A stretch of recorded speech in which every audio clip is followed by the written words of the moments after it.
Voilà, donc après la première intervention, qui nous a ouvert beaucoup déjà de perspectives, de réflexion, on l'a vu pendant la pause, il y a presque un atelier de prospective qui s'est créé autour de Ray Miller. Je parlerai cet après-midi, en introduction de l'après-midi, de notre séminaire, parce que ça a des échos avec ces ateliers-là. Mais pour le moment, je passe la parole à Guy Valencien, donc pour une intervention de 3/4 d'heure, et puis ensuite on discutera. Voilà. Voilà. Bien. Eh bien, écoutez, avant de parler du futur, on va revenir 2 siècles en arrière exactement, en 1816, où, en traversant la cour du Louvre, un petit médecin breton regarde des gamins qui sont en train de jouer à ce jeu auquel on a tous joué. On prend une poutre, l'un gratte un clou, et de l'autre côté, l'autre entend des bruits qui sont améliorés.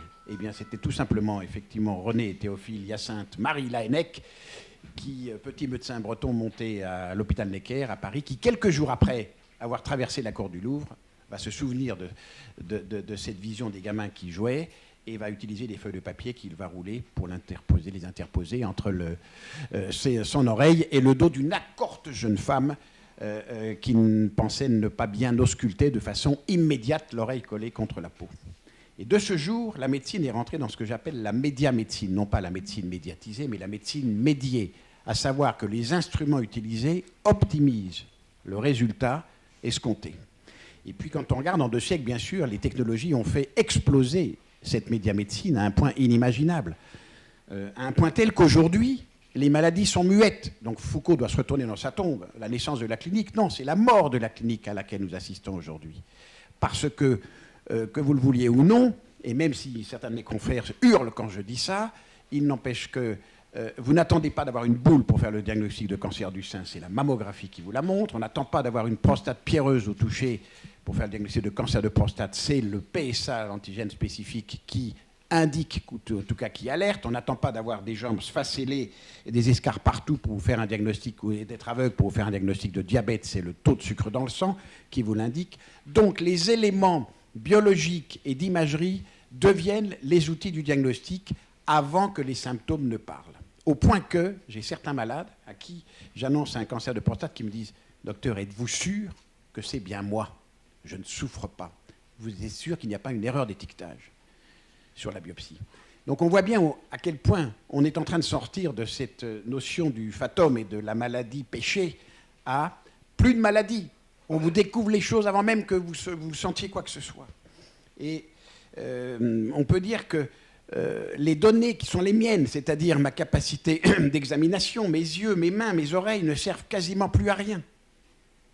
Ce sont des éléments subjectifs, ce sont des éléments non quantifiables, et ce sont des éléments non transmissibles. Très difficile d'exprimer quelque chose de la main d'un autre. En revanche, les données de la biologie, les données de l'imagerie, le corps transparent complètement, un enfant de 3 ans peut regarder la boule de la tumeur du rein en disant « Papa, elle est là ». Ces éléments-là sont objectifs, quantifiables et transmissibles en un clic d'un bout à l'autre de la planète. Comment voulez-vous lutter contre ça ? Ces données-là vont nous servir à faire les diagnostics, à nous préparer à la thérapie. Et bien évidemment, les éléments dont je parle seront intégrés de plus en plus dans les ordinateurs et dans ce qu'on appelle l'intelligence artificielle pour aboutir à faire le diagnostic à ma place. C'est déjà quasiment fait. On sait que Watson, le groupe d'IBM, travaille avec 14 centres anticancers mondiaux, mondialement connus, pour aboutir à une précision optimale, et que Google, vous l'avez vu, vient de choper les dossiers d'1 600 000 malades de 4 hôpitaux anglais pour étudier tous leurs cas, de façon à aboutir à cette précision dont on parle, supérieure à la mienne ou à celle des médecins qui sont ici, dans la mesure où la machine permet d'aller chercher des diagnostics auxquels je ne pense pas. Il y a une vitesse exceptionnelle. À la limite, ça ira encore plus vite qu'on ne le croit, c'est-à-dire que le malade, chez lui, recevra les questionnaires. Avant la consultation, on aura déjà la réponse quand je le verrai. Voilà ce qui va se passer en médecine, mais demain, pas après-demain. Deuxièmement, au point de vue de la thérapie, c'est la même chose. Si vous regardez un cancer du rein, 2 cancers du rein qui ont été opérés il y a 10 ans, l'un des malades est métastatique, l'autre est guéri. Et si je reprends le génotype des tumeurs, je m'aperçois, pour un compte-rendu anatomopathologique identique, je m'aperçois qu'ils sont différents. Donc il faudrait que j'analyse 3 milliards de bases pour faire le choix thérapeutique. Ce n'est pas moi qui vais le faire, c'est la machine qui va me dire. Dans ce cas-là, c'est ça qu'il faut faire. Donc dépossession du pouvoir médical, de décision diagnostique et thérapeutique, voilà ce qui nous pend au nez. Est-ce grave? Non. J'y reviendrai. Ce n'est pas si grave que ça. C'est même peut-être ce qui va nous sauver. Et deuxième élément, moi, chirurgien, ça fait près de 20 ans que j'ai mis les mains dans un télémanipulateur. On n'est pas encore dans la robotique avec la machine qui fait toute seule de A à Z, mais je télémanipule effectivement assis à une console avec une vision 3D, une réalité augmentée. La prostate, je la vois grosse comme un melon en profondeur, c'est inimaginable. Quand on met les étudiants en médecine à la machine, mais monsieur, pourquoi est-ce que vous continuez à me faire ouvrir des malades? Voilà où on en est. Et donc, cet instrument a des capacités supérieures aux miennes. Avec ma pronosupination, je limite ma rotation du bras. Je m'arrête à 230 degrés. Le bras que je télémanipule fait 360 degrés. Il peut le faire 1000 fois dans un sens, 1000 fois dans l'autre. Ça ne le gêne pas. En plus, lui n'est jamais fatigué. Et le robot va faire ça. Il n'est jamais fatigué, jamais saoul, jamais dépressif, jamais drogué. Et puis, le robot qui va remplacer le télémanipulateur à partir des images du scanner qui seront fusionnées avec l'image de la vision endoscopique, le robot a une qualité énorme que n'a pas l'homme, qui est en même temps une qualité mais son gros défaut. C'est-à-dire qu'il s'arrête quand il ne comprend pas. Quand vous regardez tous les robots sur YouTube, allez vous balader, vous verrez, les machines, quand elles sont perdues, elles stoppent. Elles ne vont pas se mettre à défoncer le tout avec des rayons laser en envoyant la petite culotte de l'infirmière et puis mettre du sang et aboutir à la mort dans le bloc. Non, elles s'arrêtent. L'homme, lui, poursuit parfois. Quand il ne comprend pas, il force. Et c'est là où il a la complication. Donc on voit bien que la machine est en train peu à peu de nous déposséder aussi, non seulement du savoir, mais de l'agir. Et moi, et moi, et moi. Que va-t-il me rester, comme disait Dutronc, et moi, 700 millions de Chinois? Eh oui, on en est là. Et si vous regardez en comparaison, quand on prend la construction automobile, en 1890, les voitures étaient faites à la main, avec de très beaux matériaux, des tôles épaisses comme ça, des cuirs, bref, il y avait du cuivre, il y avait tout ce qu'il fallait. Et on démarrait la voiture avec une manivelle. Il fallait tenir un volant énorme sans assistance, se mettre debout sur le frein pour essayer de freiner. Les lampes à acétylène, vous voyez, à 10 mètres maximum, et les pneus crevaient tous les 20 km. Donc il fallait un chauffeur, un pro, qui savait tout faire. Et puis, dans les années 20, la petite voiture à capote noire du père Henry Ford est arrivée sur le marché, et l'ouvrier américain et l'ouvrière américaine, quelques années après, se sont mis à conduire eux-mêmes leur voiture. Puis ensuite, plus récemment, on a abouti à la voiture pour les handicapés, avec des assistances possibles, et vous avez maintenant la voiture sans chauffeur, la Google Car ayant fait 2 500 000 km avec 13 incidents et un accident. Cet accident, je le décris parce qu'il est assez amusant. Un carrefour, une voiture arrive à droite, la Google Car est derrière la première voiture qui arrive, elle au carrefour aussi. La première voiture pile, la Google Car pile, c'est le type qui était derrière qui lui est rentré dedans parce qu'il était au portable. Voilà la réalité. 94% des accidents automobiles sont dus à nous. Nous ne conduirons plus dans 20 ans. Nous serons interdits de conduire dans 20 ans. Ne vous leurrez pas. Les assureurs ne vous assureront plus si vous prenez le volant. Donc, la machine nous remplace même dans des actions aussi individuelles, de pouvoir aller se balader sur les petites routes des plus jolis paysages de France. Et c'est comme ça. Donc, que va-t-il me rester, une fois de plus, dans ce monde de plus en plus fou, où on en arrive même à penser... dans la communication précédente, ce qui se disait sur l'immortalité, sur l'intelligence artificielle, qui effectivement est en train de prendre son envol. Alors, soyons calmes.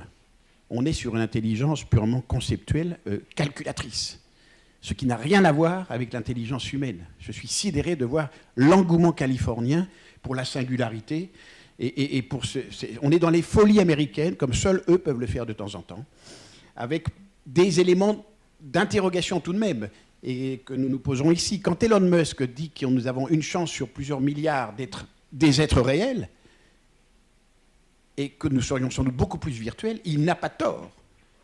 Il n'a pas complètement tort, car ce que je vois de vous là est une reconstruction purement travaillée, je dirais physique, chimique de mon cerveau.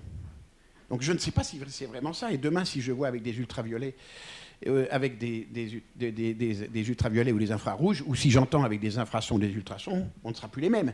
Donc il y a quelque chose de réel dans tout ce délire, je dirais, singulariste, à la Kurzweil, comme cela a été cité, qui a au moins le mérite de nous poser la question fondamentale de quelle est notre finalité. Que faisons-nous ici? Pourquoi sommes-nous là? Ça, c'est ça qui m'intéresse. Leur réponse est totalement débile, pour moi, mais alors véritablement, on ne mesure pas, on ne réduit pas un cerveau à des puces de silicium. C'est méconnaître totalement toute la donnée biologique. Alors, vouloir croire que les neurones sont uniquement des petits systèmes de bits 1-0, multipliés à l'infini en pétabits, en hexabits, en ce que vous voulez, mais c'est ridicule, c'est un côté presque enfantin. Quand on compare le fait que nos transmissions neuronales sont d'abord faites avec des données chimiques et que dans les synapses, il y a à la fois une quantification et une qualification inimaginable du message passé d'un neurone à l'autre, qui n'a rien à voir avec le système binaire qu'ont les ordinateurs. Et même si on voit les chercheurs travailler sur d'autres supports de réalisation des calculs, avec, comme par exemple les systèmes avec du graphène ou les systèmes d'informatique quantique. C'est bien gentil l'informatique quantique. Dans le quantique, on peut y aller, mais quand il faut revenir au macro, ça bug. Donc on voit bien qu'on est arrivé là, un quasi maximum des capacités des systèmes à silicium. Il va falloir trouver autre chose. On arrive au sommet. Et pour l'instant, on ne l'a pas fait. Deuxièmement, ce côté réductionniste du cerveau humain à un système purement binaire me désespère. Il est vrai que dans ce fichu crâne, avec 1400 grammes de quoi c'est fait? De 1400 grammes, attendez. Ce qui est incroyable, c'est que nous avons quoi? 75% d'eau, le cerveau. 20% de graisse. Il ne reste pas grand-chose de tuiles. Hein. C'est fou. Espèce de masse légélatineuse. Le cortex, 5 mm d'épaisseur. Le cortex, 1/4 de mètre carré. Et avec ça, je pense, je fais le monde. Nous l'avons fait. Et avec ça, je suis capable de me donner pour une cause supérieure qui me dépasse. Ben, j'attends que le robot le fasse. J'attends que l'ordinateur soit capable d'aller à ce point de réalité. Là, on n'est pas dans le virtuel. Pour aller mourir pour une cause qui le dépasse. Il ne le fera jamais. Donc mon petit cerveau, tout maigrichon, qui est quand même l'élément important de mon corps, puisqu'il représente 2% du volume, mais bouffe 20% de l'énergie, c'est un avaleur de glucose. Et les neurones sont peu nombreux, 100 milliards, dont 20 milliards dans le cortex seulement, 40 milliards dans le cervelet, et les cellules gliales deviennent de plus intéressantes. Et le réseau de connexion, lui, passionne les neuroscientifiques, parce qu'on n'y comprend rien. C'est bien gentil, on voit des résonances magnétiques dynamiques, alors ça devient rouge, ça devient vert. C'est grossier, c'est du jeu de gamin de 3 ans, là encore. On commence un peu à illuminer des airs, mais pour vous dire combien nous sommes plus complexes, c'est en parlant aux ingénieurs de Dassault l'autre jour qui me posaient la question, vous savez où est la mémoire dans le cerveau? Très ingénieur ça, où est la mémoire? Je lui dis, vous savez, c'est pas un truc, une boîte, on l'enlève, on en rajoute une plus puissante. Il n'y a pas d'air de la mémoire en soi, véritablement. Il y a des zones plus ou moins touchées, mais il y a une multiplication de connexions qui font qu'on a différents types de mémoire en plus. Donc, mesurons la complexité de ce qui nous fait être vivants par rapport à ce qu'on nous propose demain en remplacement dans ce cloud tout rose avec des ordinateurs qui remplaceront en partie nos cerveaux. Je vois, alors on pourra se multiplier à l'infini. Moi, des milliards de Valenciens, ça ne va pas être très marrant. En plus, vous savez que plus on est clone, plus moins on a de diversité, plus on risque de crever. Donc, véritablement, je m'oppose fondamentalement à cette vision simpliste. Et ça ne m'étonne pas, ce sont des ingénieurs. L'ingénieur est un homme simpliste. Je suis désolé de le dire. Il doit résoudre des questions physiques, mathématiques, voilà. Il s'arrête là. Il ne connaît pas ce qu'est le monde vivant. Jamais. Le médecin le connaît. Nous savons. Et ce qui nous passionne, nous, c'est qu'on comprend mieux le cerveau en connaissant les maladies cérébrales qui détachent une partie de l'action, de la pensée de celles et ceux qu'on aime bien, comme en parlait celui qui était avant pour sa mère. Il y a un syndrome qui est absolument épouvantable, le syndrome de Cotard, par exemple, où le syndrome de Cotard, vous avez l'impression d'être mort. Vos organes sont pourris et vous pouvez aller jusqu'à la mort. C'est un syndrome qui aboutit bien souvent au suicide. C'est inimaginable de voir comment tout cela est construit à l'intérieur d'un système qui relie à la fois des flux électriques, des flux chimiques, pour nous faire ce que nous sommes. D'où nous venons et où nous allons, ça je ne le sais pas. D'où nous venons, nous le savons à peu près. Ça fait quoi, 500 millions d'années que les premiers neurones auraient existé sur Terre, et nous avons engrangé tout cela. C'est notre mémoire a capté et garde, d'une certaine façon, tout ce passé. La machine est très très récente, elle. Donc pour vous dire sur le problème de la singularité, et je reviendrai sur la médecine et mon rôle de médecin, mais pour aller jusqu'au bout de mon argumentation, je ne crois pas à l'intelligence artificielle forte, devenant consciente, ayant une émotion et étant capable de se donner pour un autre. C'est ça l'ultime. Si jamais elle le fait, là je dirais, je rends les armes et je suis dominé. Deuxièmement, je ne crois pas non plus à ce délire de l'immortalité dont vous parliez tout à l'heure, en ce sens que si on prend la courbe verticale de l'éternité, et que ma vie s'en rapproche, à la singularité, on touche le fond, là, je perds la valeur.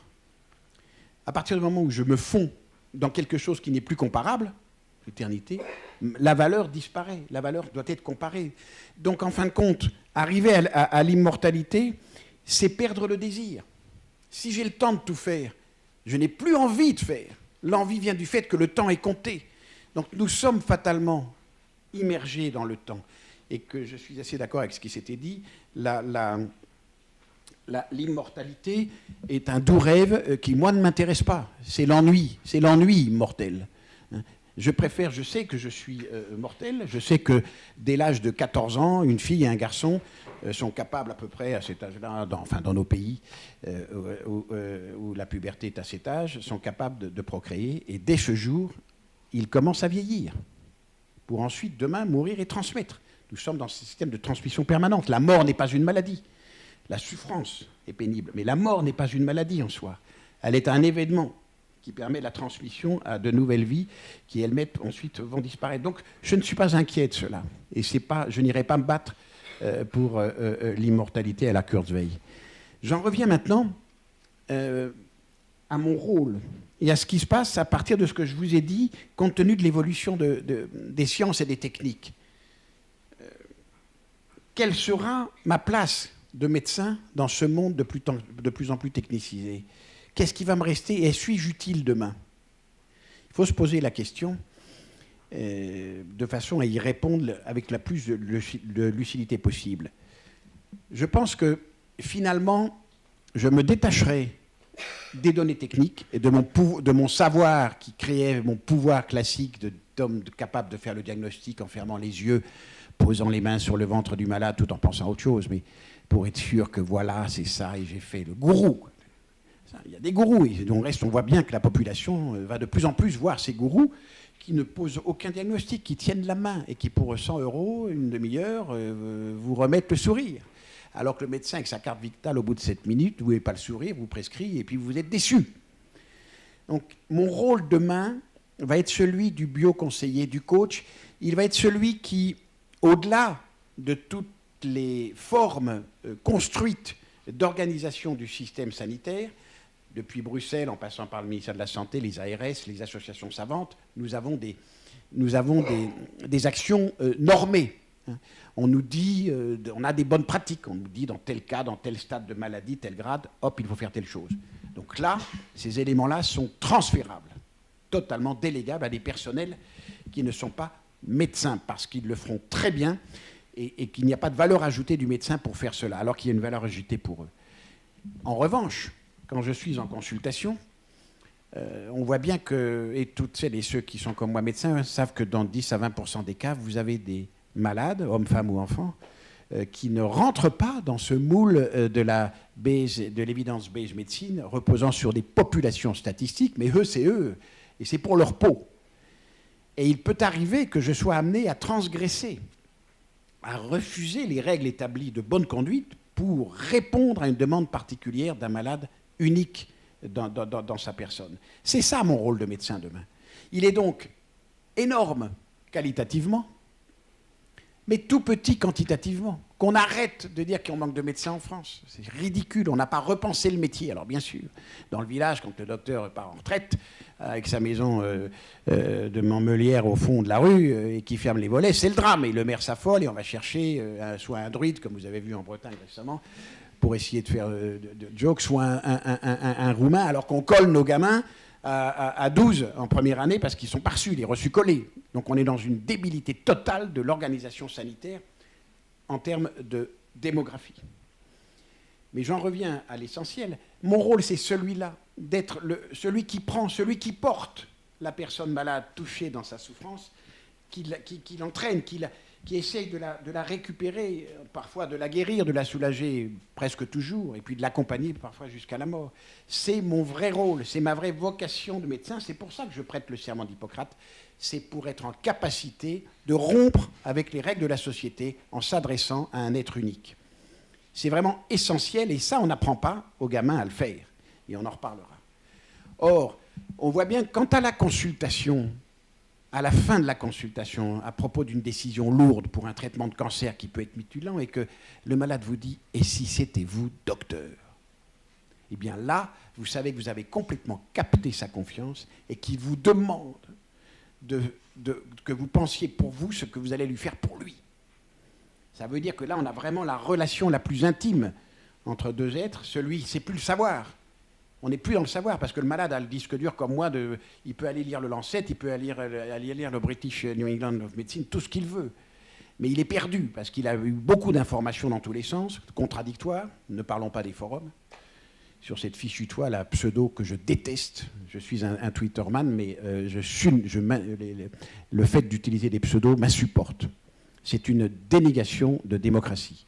Or, le web est une démocratie. Ne pas mettre son nom et son prénom, c'est une déni de démocratie. Bref, j'en reviens. Donc, le malade, lui, a besoin de ça. Il a besoin de cette personne qui l'accompagne. Et c'est mon rôle véritable de médecin. Cela veut dire, si on rentre un peu plus loin dans le système, la réorganisation du système de santé à l'aune de ce que je vous transmets, que tous les corps de métier qui touchent le malade, de l'aide-soignante, professeur de médecine, devrait s'appeler profession médicale, mais à responsabilité variable. Il faut arrêter de scinder les médicaux et les paramédicaux en deux groupes différents. Nous faisons tous partie de la même famille qui est là au chevet des malades. Et donc, l'infirmière a un rôle essentiel avec sa formation de licence aujourd'hui, demain peut-être avec des masters 1 ou 2 qui lui permettront d'aller plus loin dans la prise en charge diagnostique et thérapeutique. Dans le service, nous avons pu créer des infirmières en pathologie de la prostate, grâce à l'expérimentation ministérielle qui date de 12 ans. On les a formés pendant 1 an à la consultation, à des données plus générales de thérapeutique, d'éthique et d'un certain nombre de questions que les médecins ont à résoudre. Et elles assurent tout le premier interrogatoire, tout l'examen clinique, le toucher rectal y compris, l'échographie abdominale. Elles prescrivent les examens complémentaires, biologiques ou d'autres d'imagerie. Et quand on voit le malade, une fois qu'il a été déjà, je dirais, vu, qu'il a pu échanger avec l'infirmière, la relation est toute différente, elle est beaucoup plus forte parce qu'on s'occupe de l'essentiel. On a donc, le couple infirmier-médecin est énormément utile. Il n'est pas contradictoire. Et ensuite, on revoit en alternance avec l'infirmière, à 6 mois, 1 an, une fois elle, une fois moi, ou les autres médecins, les malades. Elle peut represcrire des traitements à partir d'ABAC que l'on fait remplir aux patients pour être sûr que les choses vont bien. Elle peut faire un certain nombre de gestes qui lui étaient interdits. Bref, nous rentrons dans une communauté médicale. Et la jeune génération des médecins est prête à cela. Elle est complètement décidée à travailler avec les infirmiers, les infirmières, avec les sages-femmes, avec les pharmaciens, les psychologues, les sociologues, les assistantes sociales, les orthoptistes, les orthophonistes, tout ce petit monde qui va travailler dans les maisons de santé, que l'on est en train de voir fleurir en France. Il y en a, vous savez, 800. Il en faut, quand on calcule, à peu près 8000 qui vont remplacer complètement le médecin isolé dans son village, qui ne pourra plus tenir, compte tenu de l'évolution de la science d'abord, qui ne peut pas intégrer, et le médecin seul est un médecin dangereux. En revanche, la corporation médicale regroupée qui peut échanger régulièrement sur les malades entre différents professionnels est une véritable révolution qui va transformer complètement le paysage. Et ces maisons de santé vont se créer en regroupant 5, 10 médecins et 20 ou 30 autres personnels, avec probablement des centrales d'achat, avec probablement des partages d'informatique, de secrétariat. Bref, on rentre dans l'industrie de la santé, ce n'est pas un gros mot. On rentre dans l'industrie de la santé moderne. On passe de la médecine libérale telle qu'il était à la médecine entrepreneuriale, à plusieurs, où on investit dans un cabinet que l'on crée en étant aidé éventuellement par la tutelle, par les maires et autres. On les met où? On arrête de s'installer, bien sûr, à la place du village, là où il y a l'église. Il n'y a plus personne. Tout le monde fuit maintenant. À Les Ardrieux, là où je suis, il doit rester le boulanger et un café. Tout le reste est parti quasiment.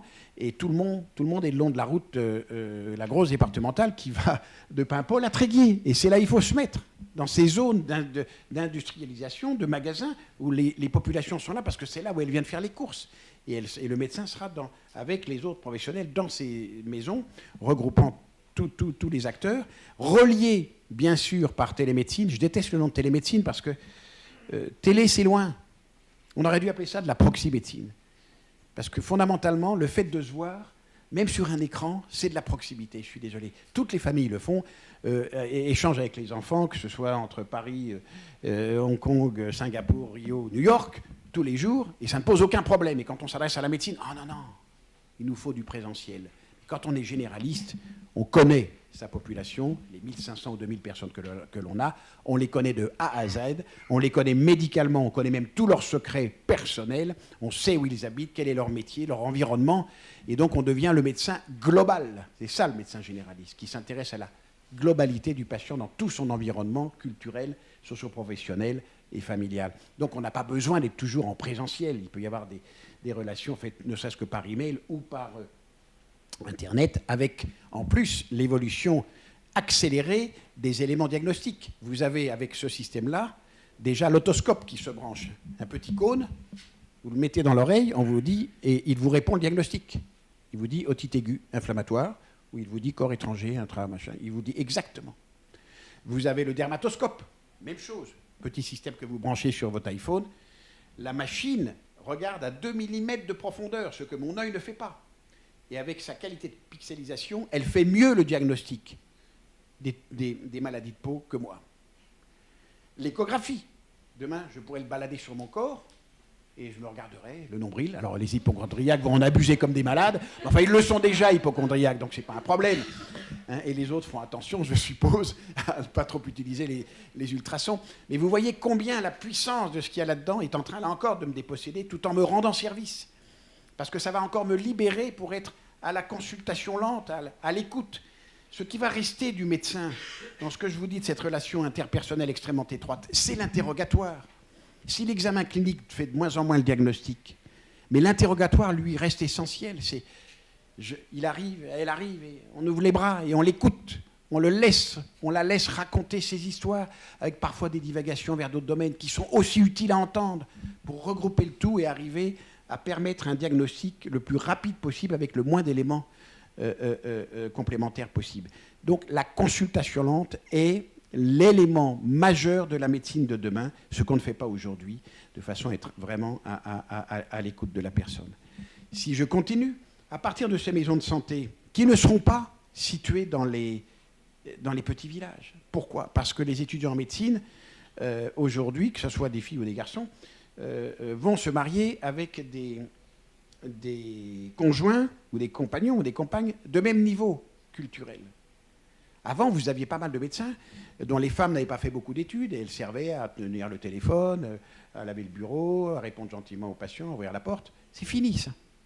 Donc, deux êtres qui vont pratiquer en ayant un même niveau vont être dans des villes de moyenne importance au minimum. Il faut des collèges, de la vie culturelle, des crèches, on ne va pas être les pieds dans la glèbe. C'est pas la peine, vous n'y arriverez pas, ça ne sert à rien. Les discussions des sénateurs et des maires et des députés, mais tous les jours, je leur dis, mais arrêtez vos conneries d'aller nous demander d'obliger de prendre de 5 ans parce que vous avez fait des études. Ben, à ce moment-là, on peut demander à tout le monde, à ceux qui font du droit, à ceux qui font des sciences. Si chaque étudiant, effectivement, doit à la République, je me lève, je dis d'accord, mais tout le monde, il n'y a aucune raison que les médecins le soient plus que les autres. Alors on vous dit, oui, mais à l'X et à Normal, ils sont payés, ils doivent. Mais oui, mais ils sont payés. Nous ne sommes pas payés. Les étudiants en médecine sont payés 200 €, les externes. Et les internes ont un vrai boulot. Ils ne sont pas apprenants. Ils ont déjà une vraie responsabilité, comme ne l'a pas le jeune polytechnicien ou le normalien pendant ses études. Donc ne confondons pas. Que la République paye des études à certains, oui, et je pense que c'est bien, mais qu'on s'arrête là. Et que la médecine n'est pas comme ça. En revanche, on sait très bien que le gâchis, pour vous dire une idée, le gâchis qu'il y a en termes de pertes financières sur ce fichu numerus clausus, donc 58 500 gamins qui se présentent en études de médecine en 2014. Là, en 2016, on va être à 60 000. C'est une explosion parce que le métier est sûr, parce que le métier est passionnant, reste passionnant malgré tout ce qu'on en dit, parce qu'on est indépendant, quoi qu'il arrive, et qu'on ne risque pas de se faire virer de sa boîte à 50 ans. Bon, donc voilà. Et qu'on est correctement financé, même si la France est un pays qui est, en termes de revenus médicaux, notamment du généraliste, l'avant-dernier en Europe. OCDE, Dixit. Et donc, ces 58 000, on en colle 51 000. On en prend 7 500. 10 000 euros l'étudiant à l'année, 500 millions chaque année sont largués dans la nature. C'est un scandale total dont tout le monde se fout. 500 millions chaque année sont largués dans la nature parce qu'on a collé les gamins. Mesurez le nombre de bourses que vous faites pour celles et ceux qui n'auraient pas les capacités familiales et personnelles de faire les études longues. Vous pouvez faire 4 500 bourses sur les 7 500 que l'on retient, donc plus de la moitié, près des 2/3, à 1 500 euros par mois pendant 5 ans avant d'être interne. Voilà les délires dans lesquels nous sommes. Je reviens à un fait plus sérieux.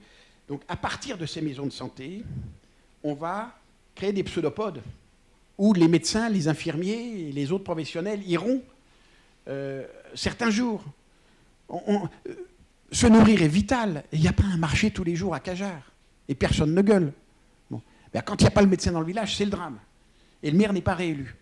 Donc on ira comme ça porter le soin et la prévention dans des locaux dédiés par la mairie ou par exemple la Poste. Je discutais avec Philippe Val, le patron de la Poste, je lui ai dit mais ne fermez pas, ils sont en train de fermer les petits bureaux de poste, gardez-les, ça va rester les lieux citoyens, on y mettra tous les associations, l'infirmier, le médecin, on a besoin de quoi, de 8 mètres carrés, pas plus. Et on se regroupera là dans ce lieu citoyen qu'il faut faire revivre. Ne fermez pas ces petites postes. Et donc à partir de la maison de santé, les pseudopodes qui permettront d'aller porter le soin jusque dans la ferme la plus reculée du plus petit hameau de France, grâce aussi à la télétransmission que l'on pourra avoir avec, par exemple, des infirmières qui, déjà aujourd'hui, vont faire des échographies pour les femmes enceintes, téléguidées par le radiologue qui est à 50 ou 60 ou 70 km. Elles font l'examen, et puis quand il y a un doute et autres, il voit l'image, et il peut même parfois reprendre, avec le petit système robotique, reprendre la main s'il le faut. Donc on voit bien qu'on peut tout transporter sur place pour assurer des soins de bonne qualité. C'est un problème de volonté, et c'est un problème de pédagogie auprès des populations âgées, souvent dans les villages, qui ne comprennent pas. Et mes jeunes confrères sont très frappés quand ils s'installent. Ils me disent tous, on met 6 mois à former la population. Elle ne comprend pas au début que le dimanche soir à 11h, je suis fermé. Et que le mercredi matin, je suis aussi absent parce que je conduis mes gamins en classe, ça, et que c'est le confrère avec son portable qui est disponible. Ils ne comprennent pas. Puis au bout de 6 mois, à force de résister, de leur expliquer, les choses changent. Puis comme ils me voient gentil, détendu, capable d'être empathique et bon médecin, toutes les choses s'arrangent. On est donc dans un système où on a habitué les gens grâce au dévouement de ce que j'appelle les hussards blancs de la République. C'était ceux-là, ceux qui bossaient 75 heures par semaine, c'est vrai, jour et nuit dans le village pour soutenir la population, c'est fini. Donc les maisons de santé qui sont la plateforme sanitaire de premier recours, c'est là où tout se passera. Avec des relais éventuellement, puisqu'on va les créer, ce sont souvent des bâtiments modernes que l'on crée sur 100 étages pour pouvoir avoir un accès facile, avec l'air éventuellement d'atterrissage de l'hélicoptère, il n'y a aucun problème. Et on peut transférer illico, si l'urgence est plus grave que prévu, vers des centres équipés. Puis, au deuxième recours, les hôpitaux et les cliniques, avec leurs spécialistes, et au troisième niveau, bien évidemment, les CHU. Et la boucle doit être faite entre le CHU, capable d'assurer le développement et la mise au point des produits et des instruments modernes, en relais avec l'industrie. Merci, M. Xavier Bertrand. Il ne fallait sans doute pas aller jusque-là dans la loi contre le Mediator, parce que si on se coupe de l'industrie, beaucoup vont mourir. Je suis désolé, mais peut-être qu'il y a des dangers à prendre certains produits, mais je peux vous dire que si on arrête du jour au lendemain l'industrie, on va régresser, on va se retrouver à l'âge de pierre. Donc que l'industrie revienne avec des garde-fous, des réglementations dans les CHU pour travailler en collaboration avec les chercheurs. Et les CHU enverront aux maisons de santé les protocoles qui seront appliqués dans la vraie vie quotidienne auprès des malades qui ne sont pas sélectionnés par l'âge et par l'absence de comorbidité comme on le fait dans les protocoles. Retour par informatique des résultats en permanence, boucle, et le CHU à son tour modifie les protocoles pour qu'on ait une espèce de cercle vertueux d'élaboration, d'une amélioration permanente grâce aux outils numériques de la qualité des prestations que nous offrons tous ensemble. C'est ça le vrai système vertueux, auquel les politiques ne comprennent pas grand-chose aujourd'hui, tant ils sont obnubilés par la recette. Comment on ferme tel service, comment on ferme tel petit hôpital, vous pouvez nous dire, c'est tout. Quand je les écoute, je dis mais vous êtes grave. Ayez une vision prospective, au moins pensez 10 ans. Au-delà, je ne sais pas, mais pensez 10 ans. Si vous ne pensez pas 10 ans, et si vous ne dites pas aux gens, voilà ce qu'on va faire à 10 ans, avec à 2 ans, à 4 ans, à 6 ans, habitants, des étapes, et laissez faire les équipes, allez-y, lancez-vous, au lieu de nous obliger à suivre des réglementations totalement délirantes, comme on le voit dans l'organisation des groupes hospitaliers de territoire. L'idée est très bonne, mais quelle usine à gaz! D'abord, c'est la première chose, c'est qui va être le chef, nous sommes en France, bon, et deuxièmement, mais tout est millimétré par nos petits énarques, à la fois de Bercy et de Ségur. Mais c'est inimaginable. Laissons les acteurs faire. On sait où on veut aller, on se donne un deadline, et puis, allez, vous les locaux, inventez. Et il n'y aura pas la même chose en Bretagne qu'en Alsace, que chez les Ch'tis ou à Marseille. On s'en fiche. Les populations ne sont pas les mêmes, les traditions ne sont pas les mêmes. Il faut laisser les acteurs s'emparer des outils qu'on peut leur offrir pour créer leur propre réseau. Et là, je vois qu'on est dans un système totalement top-down qui va, à mon avis, être dispendieux encore plus et d'une inefficacité crasse, hein, au lieu de laisser les acteurs s'emparer du système. Donc voilà un petit peu tel que se dessine le système de santé à terme, avec ces 3 niveaux. Je reparlerai de la prévention. Avec ces 3 niveaux en France, à nous de l'impulser, bien évidemment, en sachant qu'il faut y rajouter, bien sûr, la prédiction et la prévention. Or, nous sommes toujours en confusion entre système de santé et système de soins. Le ministère de la Santé, c'est quand même d'abord le ministère des maladies. Je suis désolé, la ministre, elle n'a de hantise que ça. Les maisons de santé dont je parle, c'est quand même d'abord des maisons de soins. On confond parcours de santé, parcours de soins. Sémantiquement, quand nous ne sommes pas clairs, nous ne pouvons pas impulser, bien sûr, une politique évidente. Si on prend un système de santé digne de ce nom, alors oui, la prédiction et la prévention doivent être en priorité absolue au point de vue financier, études de santé publique, pour nous aider au maximum à éviter les pépins. Or, aujourd'hui, sur les 185 milliards d'assurance maladie, on a 6 milliards, je crois, à peu près, de prévention. C'est totalement nul. On est à 3-4%, c'est absolument risible. Il faut multiplier les innovations sur le plan de la prévention.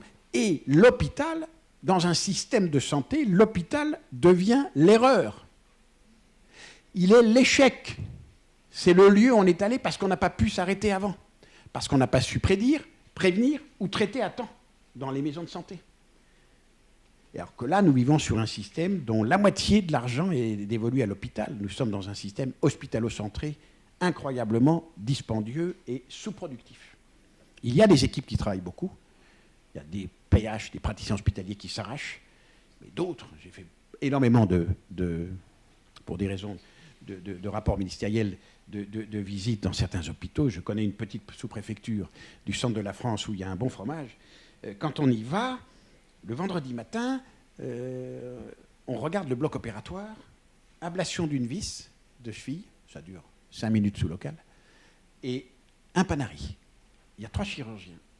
Je leur dis, mais c'est le programme du jour? Oui, oui. Pas inquiet du tout. Moi, j'aurais été à leur place, j'aurais bourré le programme, j'aurais rajouté des malades, j'en aurais mis des faux, j'aurais mis des infirmières, des gens qui se déguisent en malades, mais il faut qu'il y ait du monde, il faut que ça bouillonne. Non, non, ils n'avaient même plus conscience de leur inaction. Ils étaient 3 chirurgiens à faire 550 opérations par an au total. L'un d'eux en faisait moins de 50, moins d'une par semaine. Quand on est à ce niveau de dégradation, payer la même chose qu'un praticien hospitalier dans un CHU qui va se défoncer pour faire des publications dans le Lancet et essayer d'être nommé. Donc on voit bien que l'hôpital ne sait pas manager les hommes. Il reste administré. Et l'une des clés demain de l'avenir, c'est de rendre l'autonomie à l'hôpital. Ça ne veut pas dire qu'il quitte le système public, mais de rendre l'autonomie aux acteurs qui prestent dans l'hôpital. Direction la première. Et je pense qu'un certain nombre de directeurs seraient heureux d'entendre ça, et d'avoir la capacité d'être plus autonomes dans leur gestion, au lieu d'être sous la coupe d'une directive par jour qui leur arrive sur leur ordinateur, dont certaines font jusqu'à 80 pages. Donc on voit bien que libérer le système pour rendre le service dont je parlais au départ à chaque patient qui s'adresse à nous dans sa détresse profonde et pour lui permettre d'être le mieux suivi dans une coordination des professionnels harmonieuse. Et la première chose à avoir aussi, je suis désolé, je l'ai dit encore dans les réunions, le GHT, le groupe hospitalier de territoire, c'est d'abord ça. C'est-à-dire que l'hôpital devrait financer un portable professionnel à chaque praticien hospitalier qui devrait avoir les centaines de numéros de portable des généralistes et des correspondants. Enfin, c'est inimaginable. Ah non. Donc on a la forteresse, la tour d'ivoire. On est encore à avoir quand même osé, la ministre, à légiférer sur la lettre à envoyer dans la semaine. On envoie encore des lettres. Mais ça se fait par email, je dis. À la consultation, nous n'avons plus de dossier papier, et donc tout est fait sur l'ordinateur, ce qui fait qu'à la fin de la consultation, je donne le nombre de copies qu'il faut au malade du dossier sur l'imprimante, pour le généraliste, le radiologue, le spécialiste, ou s'il a Internet et ils l'ont tous, hop, on lui envoie, et c'est terminé. Le CHU de Lille dépense 2,5 millions d'euros de courrier par an.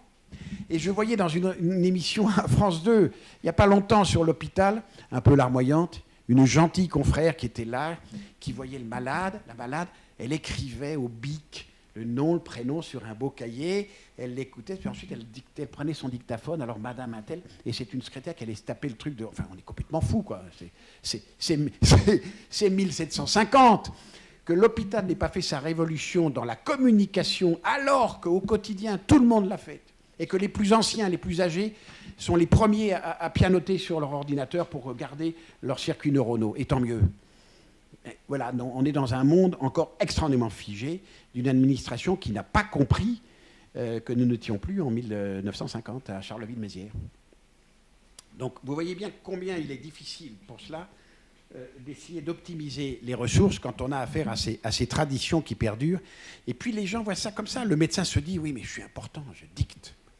C'est pas à moi de taper. Non, ça c'est un boulot de secrétaire. Je dicte. Je suis le boss. Non, mais il faut voir aussi cette espèce de vision extrêmement... C'est moi. Comme il n'y a plus de pouvoir médical, il faut bien se raccrocher à quelque chose. Non, j'exagère, mais... Vous voyez comme quoi il faut se débarrasser de tout cela. Et ça passe par la formation qui n'est plus du tout adaptée. Nos étudiants n'ont aucune formation au média training, à la communication. Et quand on sort de bac S, mention très bien, on n'est pas forcément les plus grands pros de l'empathie. Voilà. Et donc, il va falloir organiser, comme dans toute grande école, des cours de communication, des cours d'échange. Il y a ceux qui sont doués et celles qui sont douées naturellement, mais on apprend toujours, même si on est doué, on peut toujours se parfaire. Il nous manque totalement des notions de formation sur l'économie de santé, sur l'organisation du territoire. Ils ne savent même pas que le président de la République a un conseiller à la santé, le Premier ministre aussi, les cabinets ministériels, l'ACARM, l'URSSAF, enfin bref, ils ne connaissent rien. Et ils déboulent tout d'un coup, les deux pieds dans leur cabinet, boum, dans un monde complètement différent, ayant appris à l'hôpital des choses qu'ils ne verront jamais en ville. Donc on voit bien le décalage énorme.